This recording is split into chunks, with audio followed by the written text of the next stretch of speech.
Boa noite, pessoal. É um prazer estar aqui com vocês. Estamos aqui, eu e a Michele Pauline, ao vivo no canal da Keila Araújo.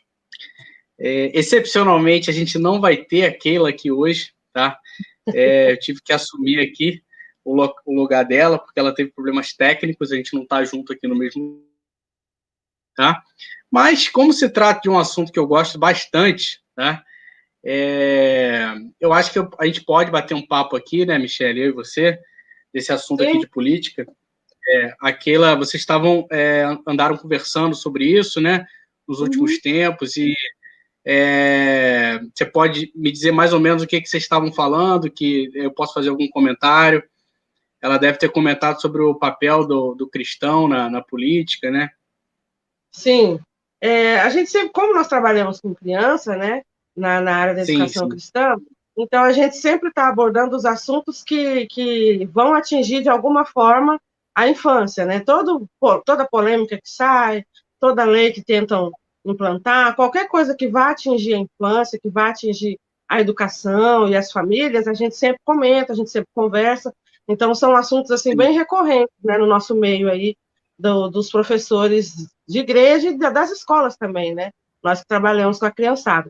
Então, são vários assuntos que volta e meia a gente comenta, quando sai alguma polêmica, está lá a gente contestando, protestando, né, questionando o que está acontecendo.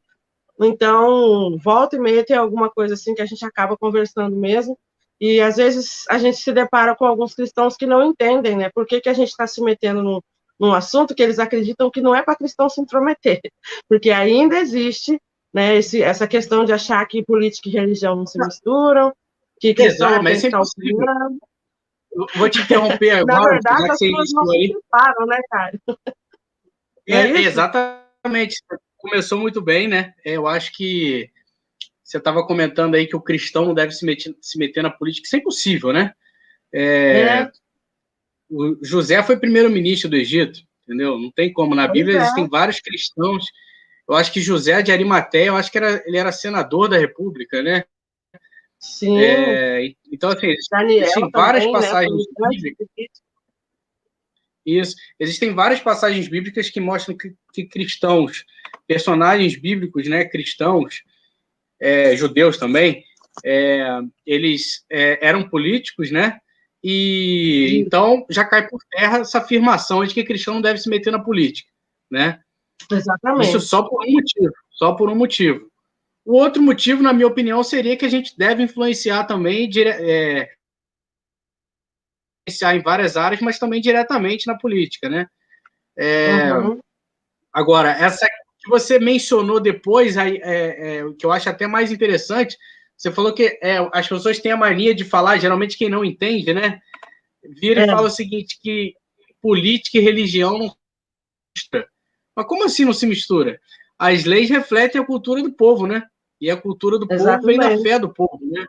Então, se você vai na Arábia Saudita, eles têm várias leis lá, muitas vezes leis, vamos botar assim, machistas, né? Ou em outro país do Uhum. Oriente Médio, né? Que a mulher faça isso ou faça aquilo, isso tudo vem da fé deles, né? Que a gente não Exato. concorda. Enquanto que nós que vivemos aqui no Ocidente, nós vivemos à luz do cristianismo, né? Então a gente tende a ter leis que refletem essa nossa crença, né? A gente foi colonizado por Portugal no início católico, né? Uhum. Foi um início aqui de um país cristão, só que a gente também está vivendo essa revolução agora, que a gente está vendo com nossos próprios olhos com o aumento da fé cristã protestante. Então, o Isso. Brasil vai ter que se enquadrar nisso, porque o poder emana do povo, né? Então, Manda pro povo. a gente vai influenciar, não tem como controlar isso. E eu acho até que a eleição do Bolsonaro, ela mostra muito isso. Né? Não estou falando que Bolsonaro, sempre tem que fazer esse aviso, estou falando que Bolsonaro é a melhor Uhum. pessoa do mundo, que é o maior exemplo disso ou daquilo, mas ele não tem que ser nada disso. Bolsonaro é um burocrata, era uma pessoa que estava lá 30 no Congresso Nacional e ele tinha uma... ele sempre se declarou cristão e conservador e anticomunista, mas ele se reelegeu muitas vezes, me estendendo aqui, falando desse assunto, que eu acho que é importante falar, ele se Uhum. reelegeu esses 30 anos, acho que foi 6 ou 7, 7 mandatos, ele se reelegeu pedindo aumento de militar, né? Então, mas graças a Deus ele se manteve lá, porque ele era uma barreira para muita coisa, e eu já assisti muita coisa dele. Ele falou que ele estava vivendo a vida dele normal, justamente defendendo o aumento de militar, essas coisas, até que chegou na mesa dele um papel mostrando um negócio de kit gay, porque ele era o único cara que poderia ir contra isso, né? Lá em Brasília, né? Contra esse negócio de kit gay. Aí ele começou a bater nessa tecla, falou, olha, esse pessoal de esquerda aqui está querendo destruir a família, destruir a moralidade das nossas crianças, estão querendo atacar nossas crianças. E aí acabou que ele, com a internet também, né? Com o advento da internet, das redes sociais, ele foi crescendo. Eu lembro que em 2000... Foi aí que ele passou a ser conhecido, né? Antes era um anônimo, né? Exatamente, ele era só mais um, né? E eu lembro que em 2013 eu comecei a acompanhar mais de perto esse assunto, né? E eu lembro que eu seguia uma página chamada Bolsa Presidente. Só que era tipo uma zoação, entendeu? Era tipo assim, ele nunca ia ser presidente. Era como se você falasse... Era tipo o Tiririca presidente da República, alguma coisa assim, entendeu? Só que acabou que o impossível aconteceu, o Bolsonaro com problemas, sem problemas, mas é fato que ele é uma barreira contra essa doutrinação de esquerda, né? Esse domínio da esquerda, que quer destruir a moral judaico-cristã, destruir também a economia, né? Mas, enfim, fala aí o que mais vocês conversaram, o que mais que vocês vêm conversando. Que nós que trabalhamos no Ministério Infantil, a gente tem um papel crucial nisso daí, né?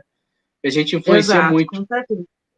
A gente tem conseguido também, com o tempo agora, influenciar. A gente que tem um pouco mais de voz, né, e que busca conhecimento e também passar esse conhecimento, não guardar só para nós, a gente tem conseguido influenciar alguns professores, principalmente as professoras, né, que ainda nós somos maioria no meio do Ministério Infantil, e mostrar que a gente tem, sim, que ter esse posicionamento, porque a gente está lutando não somente para que o cristianismo cresça. O pessoal acha que é só isso, né? A gente quer que o cristianismo cresça, quer que o Brasil seja de maioria cristã. A gente quer isso mesmo, claro. Mas a gente quer também conservar, preservar, né, o que está bom, que é a família. A moral por isso nós somos judaico-cristã. conservadores. Isso. Então, por isso que nós somos chamados de conservadores. A gente não quer que mexa no que está dando certo, no que está bom, no que a gente sabe que funciona, né? Então, para a criança crescer em segurança, a criança crescer saudável, crescer dentro de uma família que tenha estrutura, que apoie e tudo mais, tem que ter exatamente tudo isso que a gente acredita. Não que todas as famílias necessariamente vão se converter ao evangelho. Tem muitos que nem são evangélicos, mas são conservadores, né? Querem a família de homem e mulher com filhos, né? Indo para a escola, aprender conteúdo mesmo, que as crianças devem aprender, não ter seus filhos doutrinados. Então, a gente é conservador justamente porque a gente quer que continue aquilo que está funcionando, o que funcionou até hoje. A família tradicional, as crianças sendo crianças, curtindo a sua infância, para depois crescer e ter um futuro bem estruturado, com educação e tudo mais. Então, tudo isso a gente tem conseguido colocar assim, já na mente e no coração das professoras, que a gente tem influência nisso sim, que a gente tem que se preocupar não só em dar a nossa aula na IBD domingo de manhã, fazer o culto com as crianças domingo à noite, para elas não se preocuparem mais tanto só com esboços e moldes, né, que a gente faz os grupos no WhatsApp, e elas só querem molde, esboço disso, copiar aquilo, e não veem que o nosso trabalho é muito além disso, né? O nosso trabalho é fazer com que as crianças, além de conhecerem Jesus de verdade mais profundamente, elas também cresçam para se tornarem cidadãos, não só do céu, mas aqui da terra. Enquanto a gente está aqui, a gente tem que ser cidadão de bem, cidadão que influencia a sociedade, né? Um cidadão que vai contribuir para uma sociedade melhor, para um país melhor. Então, o nosso trabalho não é só contar a historinha bíblica para as crianças, porque a Bíblia é muito mais do que isso, né? E a gente tem tentado ser essa influência na vida dos professores.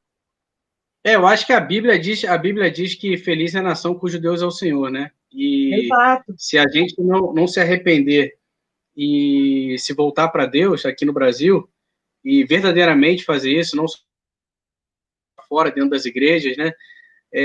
Deus vai julgar a nossa nação, né? Isso aconteceu na Bíblia, né? A Bíblia A Bíblia conta de histórias de nações que foram julgadas, né?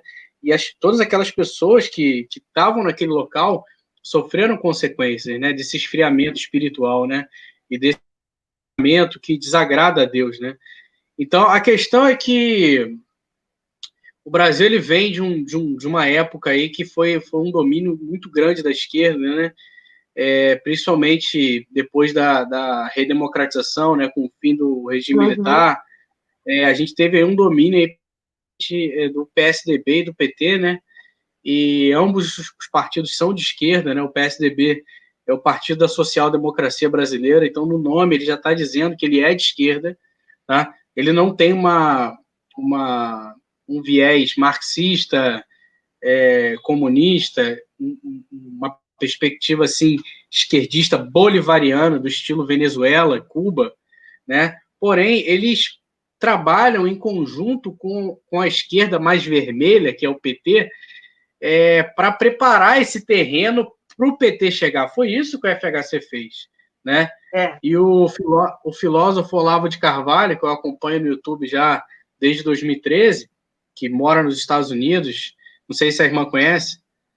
Claro, já ouviu falar? Tem vários livros dele, acompanho o trabalho também. Sim, e ele é católico, né? Vai fazer essa ressalva aqui. Você vê que quando se trata de política, nós evangélicos e católicos, a gente precisa caminhar de mão dada, porque na política a nossa batalha é a mesma. A gente não é o momento de discutir a doutrina que está certa ou errada, né? É o momento de criar uma grande muralha para defender os valores cristãos. Eu incluiria aí em até alguns momentos, e eu já vi um padre falando isso, o padre Paulo Ricardo, que inclusive é amigo do Olavo de Carvalho, ele comentando que até os espíritas, em algumas pautas, eles batalham junto com a gente. A questão do aborto, por exemplo, os espíritas eles são totalmente contra o aborto, né? Porque você não pode um ser humano que já está em formação ali, né? Então, assim, se consideram cristãos também, né? Eu acho. Existe vertentes do espiritismo que se consideram cristãos, né? O evangelho deles, segundo Jesus Cristo e tal. Então, eles também acreditam na Bíblia, né? Podem ter uma visão não próxima do que a gente tem, a revelação toda do que a gente já compreendeu da Bíblia, né? E se converteu a isso, mas eles também creem em Jesus Cristo e defendem aquilo que ele pregou também. Então, eles também são contra toda essa revolução que eles querem acabar com tudo que que vem, né, da questão que você falou, né, da nossa formação aí judaico-cristã, né, que fez com que o Ocidente todo progredisse, não é? A gente vê que onde o cristianismo não chegou, são países um pouco mais atrasados, tirando, assim, Japão, né, que é extremamente evoluído, mas a gente vê que muitos países... Eu tenho uma opinião sobre esse negócio do Japão. Não, isso aí que você falou é muito importante. Eu vou te interromper aqui, que é o seguinte: se você pegar o mapa, quais são os países que a gente admira? Geralmente são os países da Europa, né? Que hoje, o pessoal precisa entender isso. Hoje, eles estão indo para o ateísmo. Hoje. Só que eles vivem da bagagem dos antepassados deles, que viviam a moral judaico-cristã, que enviavam missionários para cá, para as Américas. E não é à toa que estão quebrando, né, cara? Eles estão regredindo, não é à toa, né? E estão sofrendo invasão o quê? De quem? Do Islã. Muçulmanos, do Islã, né? Exatamente. Por quê? Como dizia o Olavo de Carvalho, o ateísmo lutar contra o Islã é como se fosse uma geleia contra uma barra de ferro. O Islã vai vencer ali. É impossível, fala que o Islã vai vencer.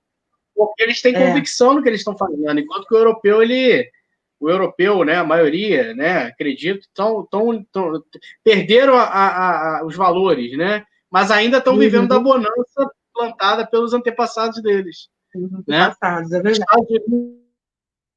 Estados Unidos, que é uma nação que foi fundada em princípios cristãos, né? O grande exemplo aí de nação evangélica do mundo, a igreja brasileira é praticamente importada dos Estados Unidos, né? E também tem os países também católicos também que não são tão desenvolvidos, tão prósperos quanto os protestantes, né? Inglaterra, Alemanha, que é terra de Lutero, Suíça, que é Isso. terra de Calvino, né? O Calvino, eu nem sei se ele nasceu na Suíça. Eu acho que ele era francês, não sei, mas enfim, Genebra, parece que foi onde ele começou o trabalho dele. Inglaterra também, que é berço berço da igreja protestante, né, cara? É uma monarquia protestante. Holanda é uma monarquia protestante. Geralmente esses são os melhores, né? E as colônias inglesas também, Estados Unidos, Canadá, Austrália, todos esses países, né, Não são são à muito toa que bons. se tornaram potências, né? Isso. Não é à Tem toa que se vários, tornaram potências. tem várias que são os valores, né? A Bíblia ensina a conduta que leva para a prosperidade em todas as áreas, Exato. não só econômica. Né? É uma coisa só. Existem várias colônias inglesas dessas que até hoje estão sob a coroa britânica. A Austrália está sob o comando da coroa britânica. Nova Zelândia, o próprio Canadá, são países que ainda estão sob o domínio da coroa. Então, assim, eles têm a liberdade deles política, mas é até certo ponto. A rainha ainda tem influência ali, né? Mas aí eu queria falar, tem os católicos, né, que não são tão avançados como os protestantes, mas você tem Portugal, que tem alta qualidade de vida atualmente, Espanha, Itália, né? A própria América Latina ainda é muito superior a quem? A África, né? Que não é cristã, né? Em sua maioria, tem a própria religião deles, que é a religião errada. Sim, existe certo e errado. Sim, né? Deixando claro que não é preconceito, né, Fábio? Fábio, não, perdão, Caio. As pessoas dizem que quando a gente fala esse tipo de coisa sobre o continente africano, é racismo. Não é isso. A questão é que não foi mesmo. Eles não foram ali programados, né, pelo cristianismo. Programados não, ensinados mesmo no caminho certo para que pudessem prosperar. E a gente vê isso também lá para cima no Oriente Médio, né, também essa violência toda, né, dos muçulmanos. Essa questão a gente não pode nem falar, né, muita coisa sobre eles, porque tudo é perigoso e tal. O pessoal fala no México, no muçulmano, mas onde o cristianismo trouxe o seu conhecimento e trouxe ali liberdade, né, para as pessoas através do conhecimento, o país prosperou, né, e foi avançando pelo mundo. E chegou num ponto agora a história da humanidade que talvez faltasse tão pouco, né, para o cristianismo chegar aos quatro cantos, né, como diz a Bíblia, até os confins da terra, que agora o inimigo está enfurecido, tentando fazer com que o comunismo tome conta, né, para que o que falta agora não conheça o evangelho. Muitos abandonaram, né, apostataram, não já foram cristãos e hoje são ateus. Então chegou num ponto assim que está complicado, porque de fato é o fim dos tempos, né? E a gente tem que estar falando a respeito disso. Não se fala nas escolas essa história toda, né? A gente mal conhece a história verdadeira, tudo é muito manipulado nos livros. As crianças, os nossos filhos, adolescentes, os jovens são ensinados da forma que interessa, né, para os poderosos, como diria, os controladores do mundo, né? E a gente fica, eles ficam por fora. Quem já viveu um pouco mais, conhece um pouco mais. Quem busca também. Como? As pessoas acham que você está exagerando, que você está na teoria da conspiração. Acha que a gente é lunático, que é fanático. Exatamente. Não é? Mas a gente vai buscar conhecimento autodidata, se você não ficar só esperando o conhecimento que vem das universidades, que vem da maioria dos livros, né, que são mais divulgados, a gente fica ali mesmo, enxergando só o que eles querem que a gente enxergue. Agora, o que é para ser visto, o que é para ser sabido de verdade, está mais escondidinho e a gente só vai encontrar se for atrás, se for buscar. Não pode ficar esperando, né, eles oferecerem para a gente só o que interessa. O que acontece é que a universidade, principalmente a pública, ela está totalmente dominada pela esquerda, né? Totalmente. Totalmente dominada pela esquerda. Agora, deixa eu só falar uma coisa aqui sobre o Japão, tá? A gente não vai se estender muito nessa live aqui, porque vai marcar outra para você fazer com aquela, para falar sobre o assunto específico da live, que é falar do livro do Wayne Grudem, Política Segundo a Bíblia, que é um livro excelente. Foi um livro que me marcou, e uma frase do Wayne Grudem, ele fala que a fé cristã nos leva, inevitavelmente, a políticas conservadoras. O cristão, ele necessariamente ele tem que ser de direita. O ignorante, ele não aceita isso que a gente está falando. Não aceita. Quando ele não entende, ele fica nervoso e fala, calma aí, você não pode determinar a minha ideologia política. Não sou eu que estou Acho que a determinando. gente está sendo preconceituoso, né? Isso tem dividido famílias, né, cara? Eu tenho casos na minha família, gente que não fala mais comigo, né? Assim, que dividiu mesmo. É bem, muito bom a gente ver que o brasileiro hoje em dia já não se empolga mais tanto com o futebol quanto se empolga com a política, né? Os manifestos ontem, né? Os protestos ontem, não sei se você já viu os vídeos, tudo que aconteceu ontem. Nossa, é maravilhoso ver o povo todo de verde e amarelo na rua, né?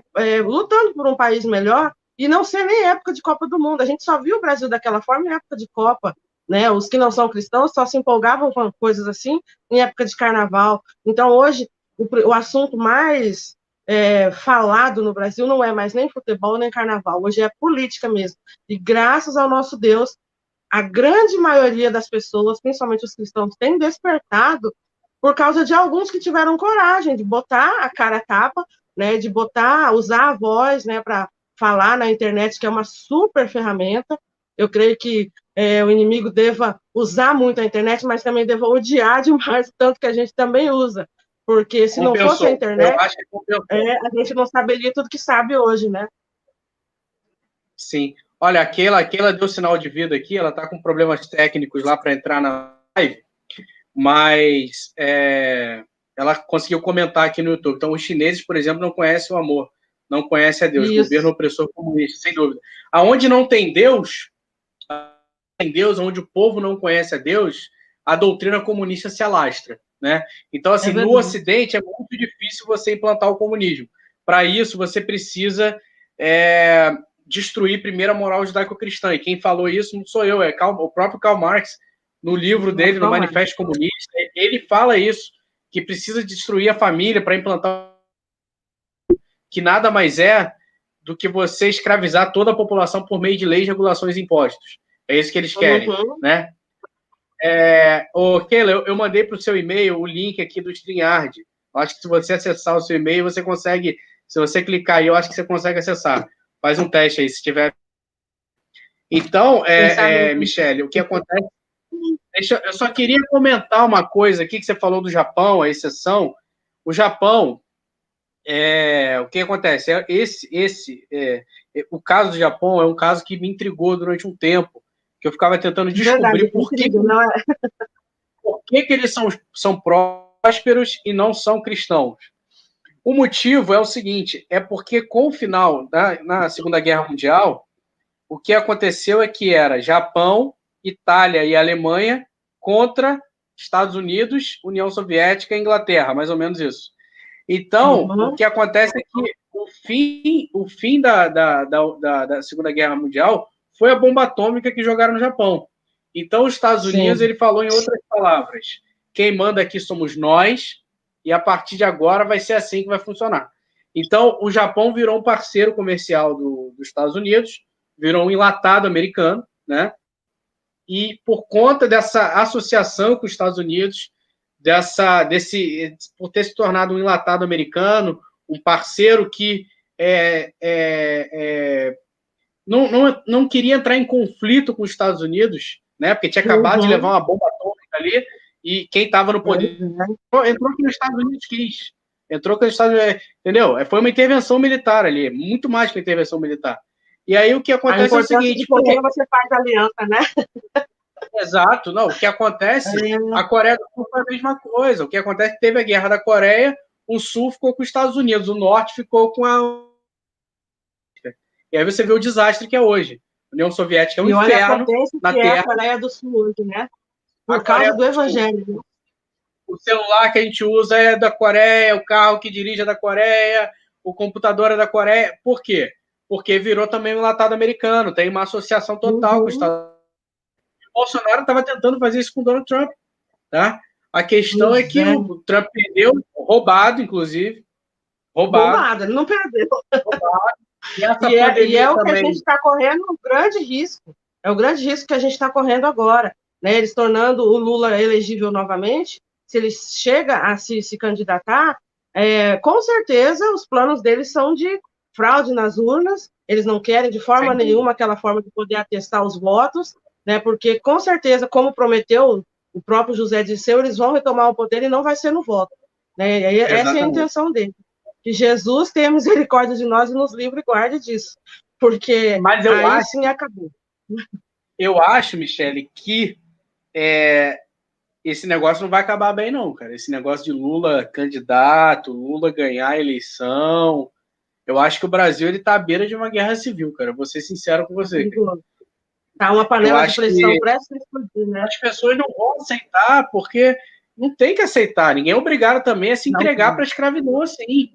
Entendeu? Você vai se entregar, você tem que lutar até a morte. Você prefere o quê?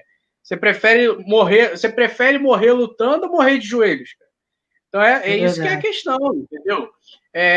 O brasileiro não vai aceitar isso. Eu lembro que eu estava em 2018, o debate, a entrevista dos candidatos a presidente no Jornal Nacional, e o William Bonner perguntou para o Bolsonaro: Bolsonaro, olha só, qual que é a questão? O seu candidato, o seu vice, o Mourão, ele falou que se vocês perderem as eleições, vocês não vão aceitar. Aí o Bolsonaro falou assim: a gente não vai aceitar mesmo, não. Entendeu? Então, assim, o que o Bolsonaro estava dizendo, tem no YouTube isso daí. O que acontece, o que o Bolsonaro estava dizendo que é o seguinte: se a gente perder, a gente não vai aceitar, porque nós somos os militares.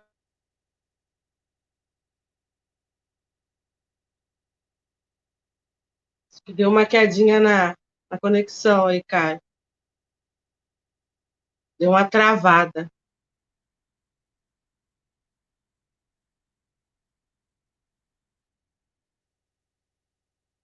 Aqui para mim parou, hein? Caio congelou. Será que o pessoal está vendo? Não sei se caiu a conexão para todo mundo. Não, pelo que eu estou vendo aqui no notebook, mas aqui chega um pouco mais atrasado, que está normal. Acho que caiu a sua conexão, Caio.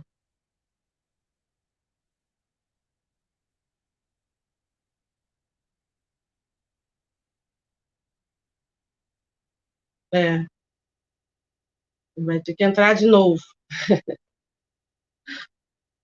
Eu não sei se agora estou só eu aparecendo aí para o pessoal.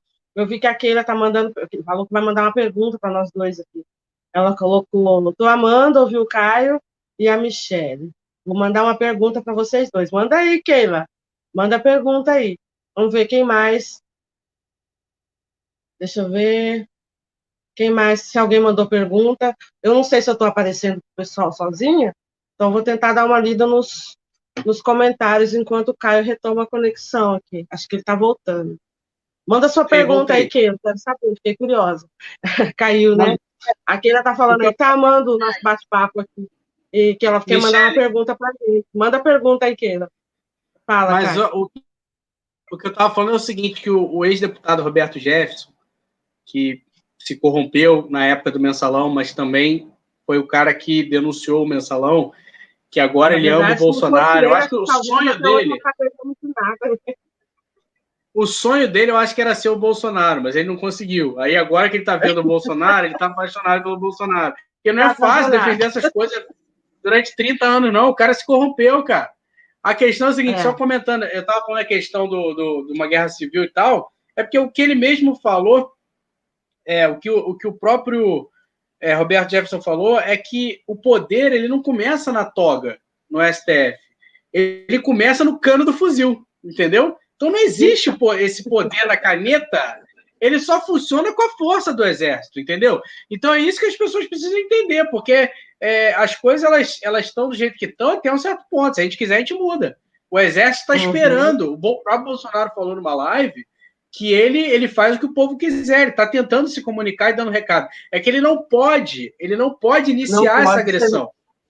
Ele não pode fazer isso. Por quê? Você começa uma guerra civil e se alguns generais se opuserem a esse projeto de intervenção, ele vai preso e entra como traidor, entendeu? Então, esse que é o problema. Mas, peraí, deixa eu ler aqui a pergunta da Keila, Michele. A minha pergunta é: o que vocês acham de vocês se candidatarem a deputados? Michele, vamos fazer uma dobradinha federal, estadual, tá? No partido do Bolsonaro, aí, o partido que o Bolsonaro quiser. Tem que falar uma coisa para vocês. Deixa eu falar uma coisa para vocês. Essas coisas não programadas são sempre ótimas. Deixa eu falar uma coisa para vocês. Aqui ela teve problemas técnicos hoje, tá?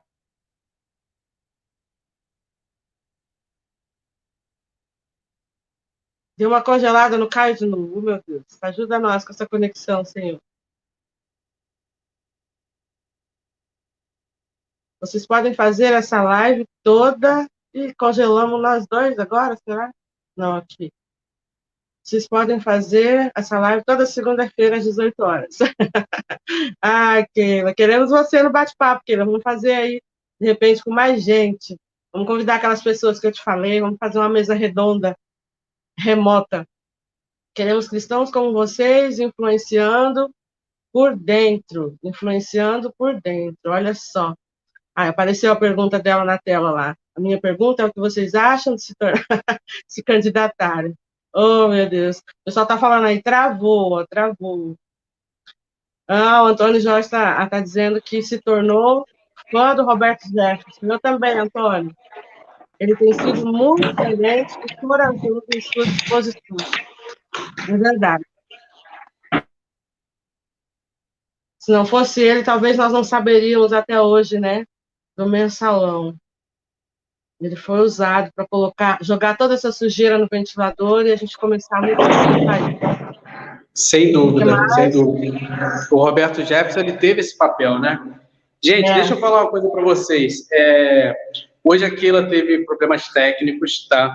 Então ela não pôde participar, tá? Então a gente vai encerrar a live por aqui. Já tivemos meia hora de live, tá? Se eu pudesse, eu ficava mais horas aqui, só que realmente eu vou ter que sair. E a Keila está dando uma sugestão da gente marcar para a próxima segunda-feira esse bate-papo, tá? De repente, a Keila e a Michelle, de repente pode chamar outra pessoa, tá bom? Então, pessoal, boa noite a todos. Muito obrigado pela audiência, tá? Eu sempre gosto muito de conversar sobre esses assuntos, e a Michelle também, tá? Já vi que a gente bebe da mesma fonte aí, né, Michelle? Já há muitos anos, né? E não fica achando que nós somos teóricos da conspiração, não, gente. Realmente existe uma batalha espiritual na política do Brasil e do mundo. E a gente precisa, como cristão, criar uma barreira contra isso. Tá bom, Michelle? Deixa aí suas considerações finais e a gente se vê na próxima segunda-feira. Combinado, então. Quero agradecer pelo convite da Keila, apesar de não ter saído exatamente como a gente planejou, mas existem coisas, né, que mesmo sem ser como a gente planeja, né, nos planos de Deus acontecem até melhor. Então foi bem legal, gostei desse bate-papo rápido aí com o Caio, já vi que a gente vai se entender muito em muitos outros bate-papos aí com aquele, outras pessoas que a gente conversa também. Vamos juntar essas pessoas, vamos fortalecer aí essa rede de influenciadores do Ministério Infantil falando de política, para despertar o pessoal aí, que a nossa responsabilidade no trabalho com as crianças vai muito além, né, de contar histórias bíblicas para eles e de ensinar valores ali na base. Eles são a base, mas a gente que já está mais em cima aí no conhecimento tem essa necessidade, né, para mim é uma necessidade e também é uma obrigação de falar desse assunto e influenciar outras pessoas, abrir os olhos de outras pessoas, influenciar para o bem, né? A gente tem que abrir os olhos deles e mostrar que política, sim, se mistura com religião, na verdade, elas não conseguem se separar, né? Ao longo da história da humanidade, a política e a religião sempre andaram juntas, e a gente tem muito mais para conversar, a gente pode fazer esse bate-papo muitas outras vezes. Deus abençoe, Caio. Tinha separado uns livros aqui, nas próximas a gente mostra os livros, fala um pouco mais, e eu creio que isso vai ser bastante proveitoso para todos nós. Me sigam no meu canal lá também, tá bom? Canal da Tia Michelle, tem o Instagram também, Tia Michelle, e a gente vai trocando ideias, tá bom? Deus abençoe todos vocês. Até a próxima segunda, então. Falou, pessoal. Boa noite. Boa noite.